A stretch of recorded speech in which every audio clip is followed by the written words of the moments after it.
Cette année, 5e édition du Festival Anaco du film ethnographique, consacré essentiellement au peuple nomade, avec les préludes qui s'étalent sur les 2 mois précédant le festival, c'est-à-dire en mai-juin, avec des projections débats, des ciné-conférences, à Angers, à Saumur, à Roumarson, à Turcan, à l'Encloître, à Châtellerault, à Poitiers, à Chinon, et une grande exposition à Saumur du 3 au 18 mai, qui s'intitule « Sentinelle, la résistance des peuples sans voix ».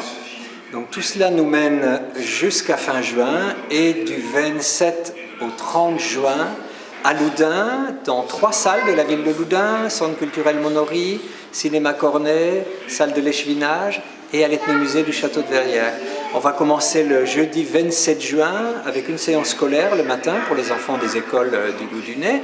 Et après l'inauguration du festival, à 20h30, au Cinéma Cornet, l'avant-première d'un film de notre équipe, de l'équipe Anaco, consacré aux géants du Haut-Nil dans la collection Mémoires africaines. Ensuite, on passe au vendredi. Alors, le vendredi, il y aura plusieurs événements. À 15h, La Bergère des Glaces de Christiane Mordelet. À 17h30, Guéréole, la guerre en dansant, d'une sympathique ethnologue qui s'appelle Sandrine Lonck. À 20h, au Château de Verrières, s'il fait beau en tout cas, 2 animations. Une animation autour de contes amérindiens avec Vincent Rouard, un atelier de bijouterie touareg, un couscous qui sera proposé par les bénévoles du festival, et en fin de soirée, à 22h, sur les murailles du Château de Verrières, une projection en plein air sur la route des caravanes de Jean-Pierre Valentin, donc, qui raconte les grandes transhumances des caravanes touareg. Ensuite à cela, on va passer au samedi. Samedi à 15h, un film consacré au peuple de Sibérie, les Dolganes et les Nénètes de Jacques Ducoing. À 17h30, alors c'est un peu une première pour le festival, on va accueillir un film de Nicolas Hulot, un film raconté par Nicolas Hulot, réalisé par Gilles Santantonio, donc qui nous a été aimablement offert par notre partenaire, la chaîne Ushuaïa. Nicolas Hulot, malheureusement, ne sera pas parmi nous pour le festival parce qu'il sera à l'étranger à cette période-là, mais on ne désespère pas de l'avoir à l'occasion d'une prochaine édition.